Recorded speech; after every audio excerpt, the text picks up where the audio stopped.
Gusto en saludarles, amigos de televidentes y radioescuchas. Estamos dándoles la bienvenida al programa El Mediador, producido por la Comisión de Derechos Universitarios de la Universidad de Sonora.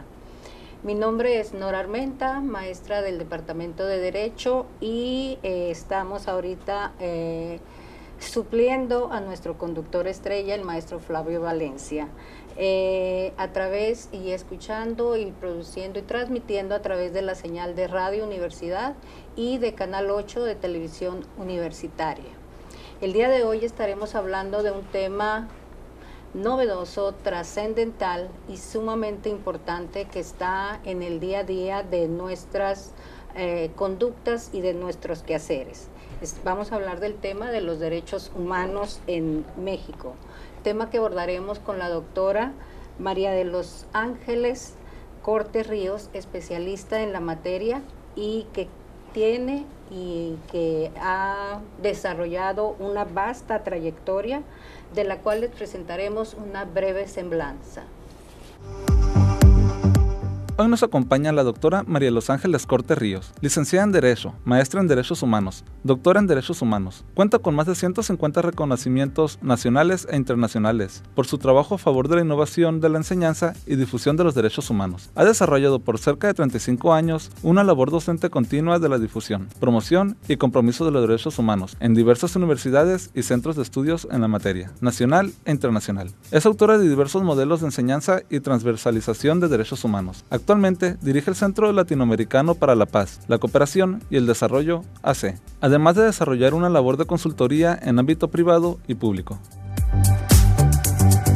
Doctora, muy buenas tardes. Gracias por acompañarnos en la Universidad de Sonora a atender la invitación que de manera casi improvisada le hicimos, pero siempre tan amable, en compartir su conocimiento con nuestros televidentes y nuestros radioescuchas en un tema tan importante como es los derechos humanos en México. Conociendo su trayectoria, el conocimiento del tema, ¿nos podría usted indicar cuál es el estado que guardan en nuestro país los derechos humanos? Sí, bueno, muchas gracias, Nora, por la invitación, también a Rodrigo Abril, muchísimas gracias. Gracias a la universidad por este recibimiento tan cálido. Pues hablar sobre derechos humanos es hablar sobre el eje principal de la vida contemporánea. A partir de 1945, como sabemos, se constituye a partir de la Carta de la ONU la Organización de las Naciones Unidas. Antes existía ya la OEA y empieza todo un movimiento de derecho internacional de los derechos humanos que por primera vez constituye jurídicamente el respeto a la dignidad humana. Desde el primer momento en que ha existido una persona en esta tierra, esa persona tenía dignidad. Es este valor incondicional que hemos ido construyendo poco a poco de manera cultural, el valor absoluto de todo ser humano frente al resto de las cosas. Pero esta dignidad no ha sido siempre reconocida. Ya desde los griegos hay una discusión sobre en qué consistía esta dignidad. Luego Sócrates, Platón, Aristóteles y toda la evolución que ha tenido el concepto, hasta llegar a nuestros días. Por primera vez a mitades del siglo XX sucede algo histórico que como humanidad joven que somos, pues debería de ponérsenos la carne de gallina, porque por primera vez en la historia hay un sistema jurídico que reconoce de manera formal y también de manera sustantiva el valor de toda persona, pero no solo eso, reconoce que todas las personas tenemos el mismo valor, somos iguales. Diría Michel Foucault que esta idea de que todas las personas somos iguales es un invento moderno. O sea, no existía antes, jurídicamente formulado, antes de 1945 como tal. Entonces, empezamos un nuevo momento en la humanidad. Estamos en un cambio epocal, en un cambio de época, en donde la dignidad humana se pone en el centro de la exigencia cultural.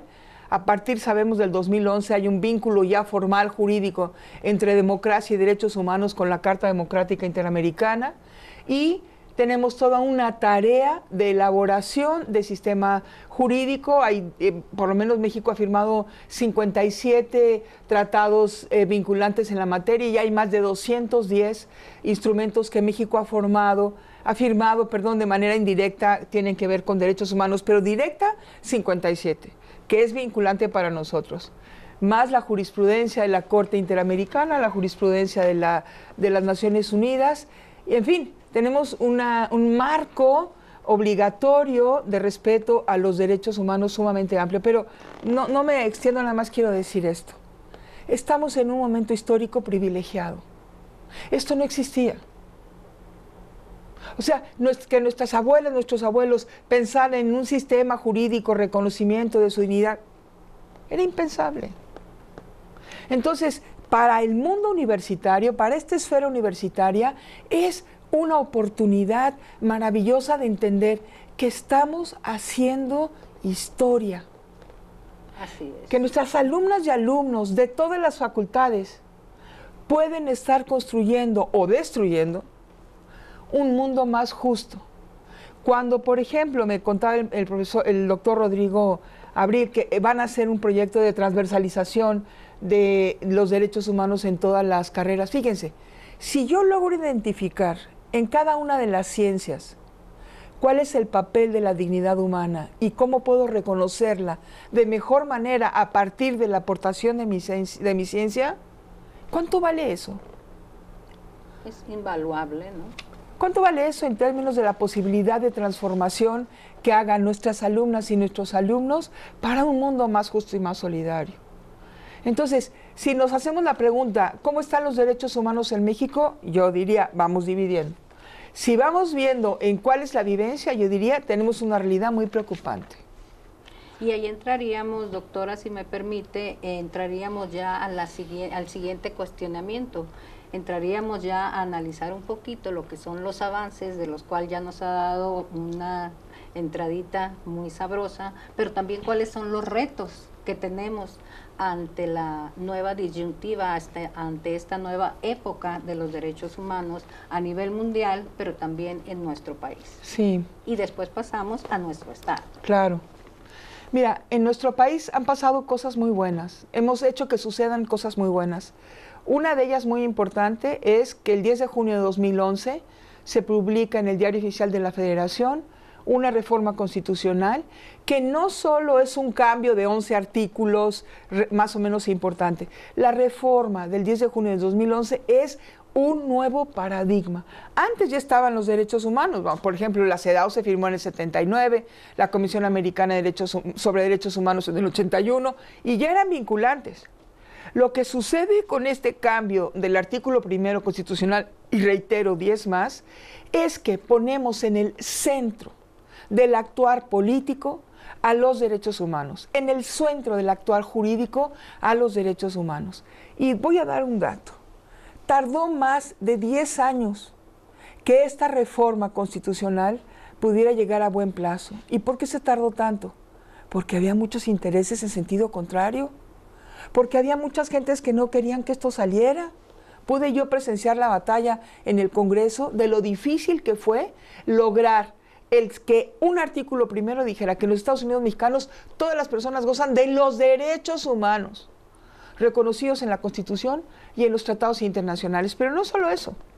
El párrafo tercero de la Constitución establece que todas las autoridades en este país tienen el deber de promover, respetar, proteger y garantizar los derechos humanos. Promover, respetar, proteger y garantizar. Todas las autoridades de los 3 órdenes de gobierno y a nivel federal, a nivel estatal y en el orden municipal también. Entonces, esto es maravilloso, porque entonces me genera toda una sinergia de derechos humanos para modificar las leyes, para modificar el sistema jurídico, para modificar el ejercicio del poder ejecutivo y luego todo el ámbito público, por ejemplo, de la universidad, ¿no? Y ahí estamos hablando entonces del entramaje de toda la cuestión que se da en relación a los derechos humanos, cómo lo vinculamos con el ámbito internacional a través de la aplicación del principio pro persona, que también creo yo que es un parteaguas, ¿verdad?, en relación a la materia de los derechos humanos, y cómo desde todas las aristas, como comenta usted, desde el ámbito administrativo, judicial, legislativo, cómo los tres poderes del Estado tienen la obligación de cumplir con esas obligaciones, y también en todos los niveles. Pues quiere decir que al menos en la normativa no hay cabo suelto, ¿verdad? Sería cuestión de ya en la aplicación ese contenido del marco normativo que tenemos y que está muy bien desarrollado, creo yo, hasta ahorita, y unido con la cuestión de la normativa internacional a través de los tratados firmados y ratificados por México, en la práctica, ¿cómo es que vivimos los derechos humanos en México? Sí, bueno, mira, solo si me permites un comentario. México ha firmado estos tratados y por lo tanto Sonora los ha firmado, ¿no? O sea, por el principio de integridad de una república obliga también a Sonora. Sin embargo, una primera obligación que tenemos a la hora de firmar un tratado es incorporar el contenido de ese tratado a nuestro marco normativo. Te voy a dar un dato, les voy a dar un dato que tal vez les sorprenda. A nivel nacional, las constituciones tienen incorporado el control convencional, es decir, los tratados internacionales en un promedio de 89%. ¿Sabes en qué nivel, sabemos en qué nivel está la Constitución de Sonora? En un 36%. Junto con Chihuahua, son los dos estados con una calificación más baja, porque no han incorporado ni el principio pro persona, ni el principio de interpretación conforme, ni la obligación de promover, respetar, proteger y garantizar los derechos humanos, ni las sanciones a las y los servidores públicos que los violen. Entonces, es verdad que hemos firmado los tratados, es verdad que Sonora forma parte de la República y en ese sentido forma parte de los tratados, pero tenemos un gran problema en términos de cómo ha incorporado Sonora esos tratados a su propia legislación. Te doy otro dato, a nivel de legislación de violencia contra las mujeres, el promedio nacional es de 79, Sonora está en 76, está abajo de la media. Lo mismo pasa con derechos de las personas con discapacidad, con personas y comunidades indígenas, es decir, y nada más lo dejo ir, pero el Poder Legislativo en el estado de Sonora tiene una deuda muy grande, con respecto a sus ciudadanas y ciudadanos en la materia. Pero ahí es donde entra la importancia de la universidad, porque si tenemos abogadas y abogados, politólogas, politólogos, RIs, etcétera, con una buena formación en materia de derechos humanos, con una buena aproximación, ellos son los que podemos hacer presión a través de ellos para que el Poder Legislativo lleve a cabo su tarea, su responsabilidad. No olvidemos que el Poder Legislativo, cuando tiene el deber de cumplir con los tratados, está cumpliendo la Constitución. Cuando un Poder Legislativo de un Estado no armoniza, es decir, no incorpora los derechos a su propia normatividad, está violando la Constitución Federal y está violando el tratado y está incurriendo en responsabilidad internacional, probablemente en cuanto se demuestre un daño. Entonces, las opciones de trabajo desde la universidad son enormes, ¿no? Son enormes y desde todas las disciplinas, pues, ¿no? Como comentabas al principio, qué importante es incorporar en los planes de estudio de todas las carreras todo lo que se refiere, toda la temática de derechos humanos, no desde el plano particular, sino desde el plano social, desde la formación profesional e integral que está dando la universidad a sus estudiantes. Entonces es una cultura que tenemos que desarrollar para salir de esos niveles, pues, no vergonzosos hasta cierto punto en los que nos encontramos, ¿verdad? Entonces, pues yo creo que me voy a saltar porque ya está contestada el estatus de los derechos humanos en el estado de Sonora. Tenemos un rezago, nos comentas, legislativo bastante fuerte, bastante importante, que se pueden hasta incurrir en faltas, ¿verdad? Por precisamente estar contraponiéndonos a nuestra Constitución Federal y a los tratados internacionales. Sí. Ahora, si me dieras un momentito, yo te diría que en el estado de Sonora es preocupante que una tercera parte de su población esté en pobreza. en una grave pobreza. Es preocupante que el acceso al agua. Hay una falta muy grave de acceso al agua que ni siquiera está bien reconocido como derecho en la Constitución. Y te reitero que los temas de violencia de género están abajo del reconocimiento estándar de la media nacional. Entonces, sí hay una serie de derechos que están siendo violados y que nos preocupan. Y digo violados porque uno pensaría que el gobierno lo único que tiene que hacer es reparar el daño cuando hay una violación de un derecho. Y sabemos que en el mundo de los derechos humanos esto no es así.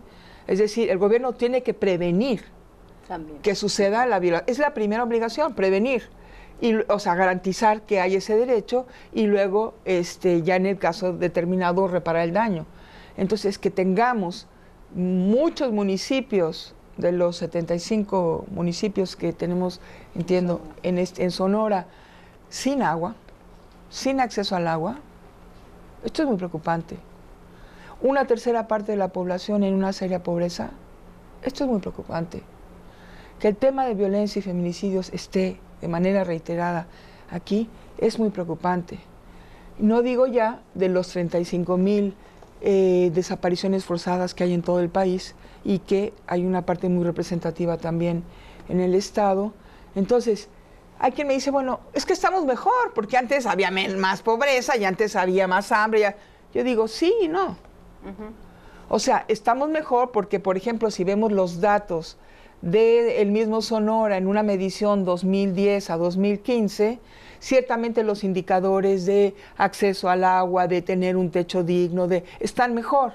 Sí, ciertamente están mejor, pero tampoco es que estén resueltos y tampoco es que esté asegurado. Entonces, aquí tendríamos que hacer un análisis muy serio del principio de progresividad y decir cuánto tiempo vamos a tardar, hacer una revisión del uso de los recursos públicos para ver si se está dando prioridad a la resolución de los derechos económicos, sociales y culturales que son tan importantes como la alimentación, como el agua y como la vivienda, ¿no? Y aquí entraría el análisis multifactorial, pues, ¿no? Sí. De situaciones. Muchas veces las políticas públicas sí. no obedecen precisamente a las necesidades de la sociedad, sino a otros intereses. Por ejemplo, me refiero en este caso específicamente al manejo del agua, ¿sí? En Sonora lo hemos padecido, lo hemos sufrido, lo seguimos haciendo, porque las decisiones quizá que se toman en esa materia no son en base al beneficio social, al bien común, como nos dijeran los filósofos. Entonces, se toman decisiones de política pública no basados en la sociedad, en las necesidades de la sociedad. Y ahí puede ser que en el sentido amplio del término se esté violando uno o varios derechos fundamentales del hombre en nuestra sociedad, reiteradamente, ¿sí? Y sin que se visibilice esa situación. Es más, la vemos como normal. Es que Sonora es un estado desértico, tiene que faltar agua, ¿no? Pero no, resulta que sí hay, lo que pasa que está encaminada a cubrir otros intereses. Pero ese sería tema de otro programa, doctora, si te parece bien. Entonces, ante esta situación, ante esta conformación y este esquema internacional, nacional y estatal, ¿qué papel juegan los jóvenes universitarios en el tema de los derechos humanos? Aparte de la formación en la que podemos coadyuvar las universidades, las instituciones de educación superior. Sí, fíjate que me parece que las y los jóvenes tienen un papel central. Si no asumen ellos, o lo voy a poner en sentido positivo, ellos tienen la oportunidad de asumir los cambios profundos en materia de derechos humanos. Tengo la impresión, pero es solo una impresión personal, que hay una serie de temas en donde las generaciones ya arriba ya no tenemos como ni el empuje, tenemos criterios ya fuera de lugar, y son las nuevas generaciones con esta visión, ¿no? Con esta fortaleza, con esta valentía, con esta proyección de las y los jóvenes, quienes pueden dar una nueva visión, una nueva fuerza a los derechos humanos. Sí, las y los jóvenes, más que aprendan lo que le enseñan en la universidad, sino hacen una experiencia colectiva en la universidad, de compromiso y vivencia por los derechos humanos, eso no lo van a olvidar.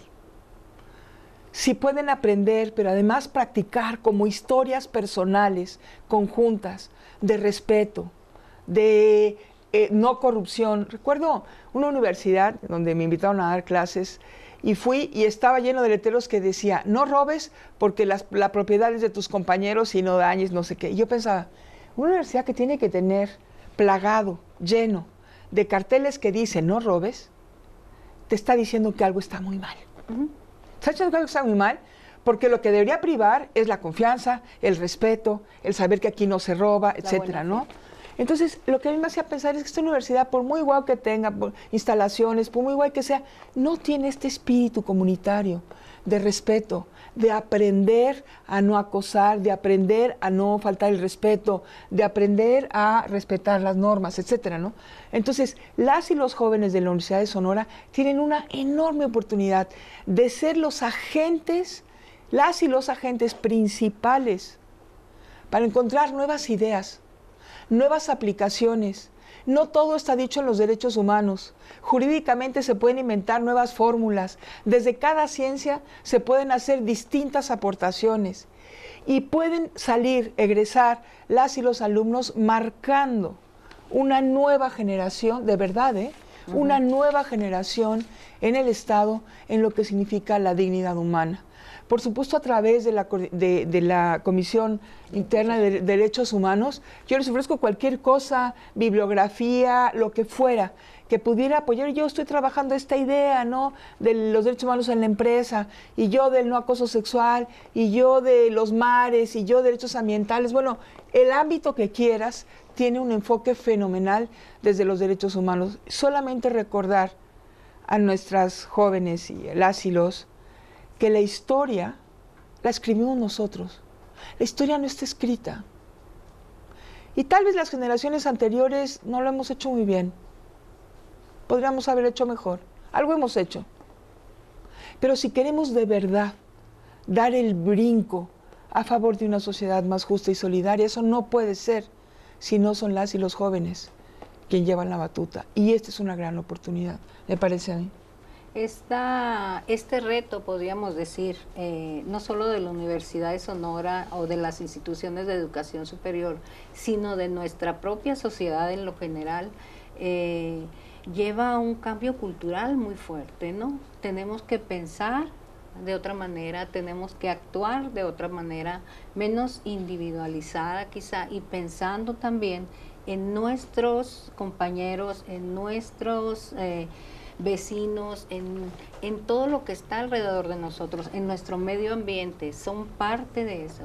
Quizá ahí esté nuestra quehacer o nuestra herencia como generación ya adulta, pero que permea nuestro conocimiento o desconocimiento, vaya, a las nuevas generaciones, el tratar de que armonicen más con la sociedad, ¿no?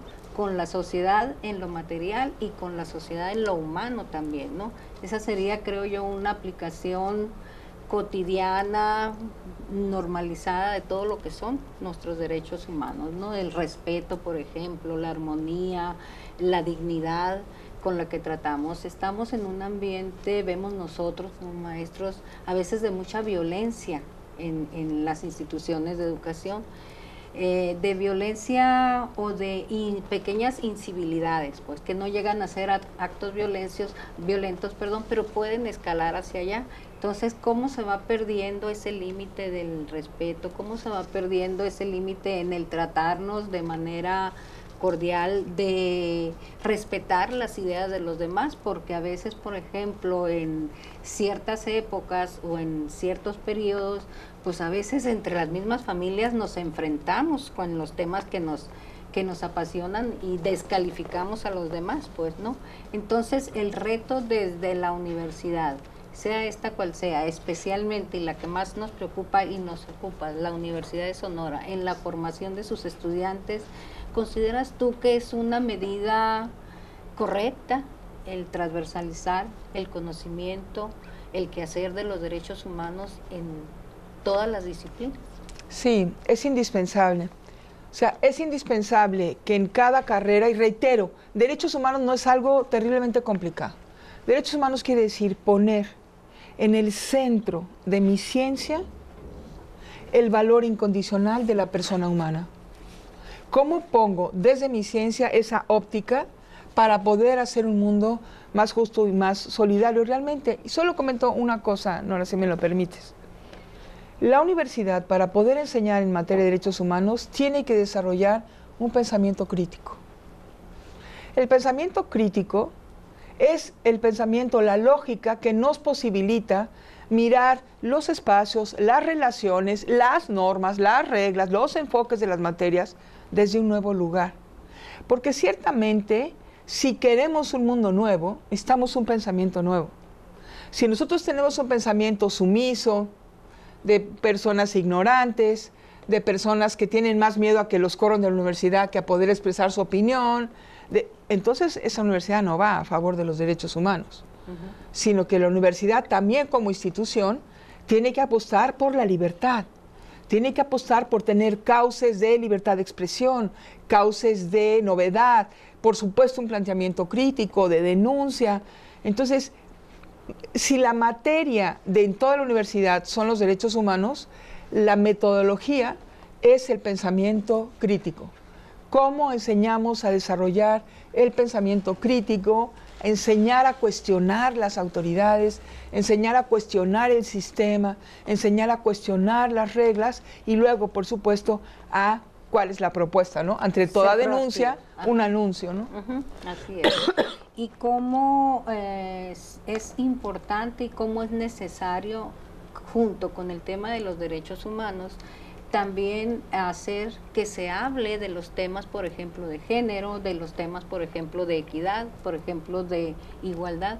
¿Cómo estamos, pues, a hacer un análisis, ahora sí que crítico, respecto de nuestra situación como académicos, como trabajadores, como estudiantes en esos temas? Y a partir de ahí, entonces sí, la crítica, pero también la proactividad, ¿verdad? Sí, sí. La crítica no tenemos que tenerle miedo, la diferencia es positiva. Ahí donde no hay diferencia es que hay sometimiento. Y de acuerdo a tu quehacer en toda la República y a nivel internacional, ¿cómo nos ves? ¿Cómo veo? ¿A la universidad o al país? Como a la universidad. Si pudiéramos hacer un análisis de la universidad, sí, en nuestro entorno local. Bueno, ya de entrada, que la universidad tenga una comisión de derechos humanos, ¿no?, como la tiene interna, es fenomenal. Es decir, no todas las universidades públicas lo tienen, ni tienen a personas, a especialistas, como es el caso de esta, pues que los tiene, ¿no?, al maestro Rodrigo Abril y que te tiene a ti, Nora, etcétera. Gracias, es decir, no en todas las universidades hay un know-how de cómo llevarlo a cabo. Sé incluso que están capacitados y se están formando en unión con la red universitaria de defensores de derechos, defensores y defensoras de derechos universitarios. Eso me parece que es único, ¿no? Y Sonora lleva la vanguardia, por un lado, pues porque tiene frente a otros estados una condición privilegiada de estabilidad, ¿no?, por parte de las y los alumnos, está mejor, tiene un planteamiento por su cercanía con los Estados Unidos, tiene un planteamiento de vanguardia versus a otros estados en donde están un poco más retrasados, y yo sí veo, por supuesto, un compromiso definitivo de las autoridades de la universidad, de ustedes, en el trabajo por la Defensoría de los Derechos Humanos, ¿no?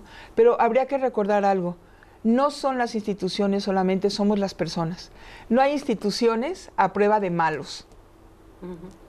Y no hay instituciones que resistan a los buenos, vamos a llamarle de esa manera, ¿no? Entonces, sí las y los universitarios, sí las y los profesores, sí las y los instituciones, y la institución como tal, hacemos una apuesta definitiva. Y esto quiere decir algo que me pareció muy interesante que dijo el maestro Rodrigo. Hay que tener rutas concretas, protocolos concretos, caminos concretos. No es una voluntad de, ay, y ahora tomémonos de las manos y aquí se respetan los derechos humanos. No, no, no, no, no. Aquí se mide. Aquí hay caminos de evaluación, aquí hay programas de trabajo, aquí hay mediciones de cómo vamos avanzando. Y Y eso lo tiene la universidad. Eso quiere decir que el compromiso es serio, que el compromiso es profundo, y por eso, pues para mí es un honor que estar aquí platicando un ratito, pero bueno, yo aquí solo vengo a aprender, la verdad. No, muchas gracias por acompañarnos, por haber dado ese espacio en tu agenda, que sabemos que está muy apretada. Te lo agradecemos muchísimo. Quien agradecemos al público también televidente y de Radio Universidad, el haber escuchado los comentarios, la sapiencia de la doctora María de los Ángeles Corte Ríos, quien nos acompañó el día de hoy en la transmisión del programa El Mediador. Y nosotros nos vemos en el próximo programa, que es producido por la Comisión de Derechos Universitarios de la Universidad de Sonora. Hasta pronto.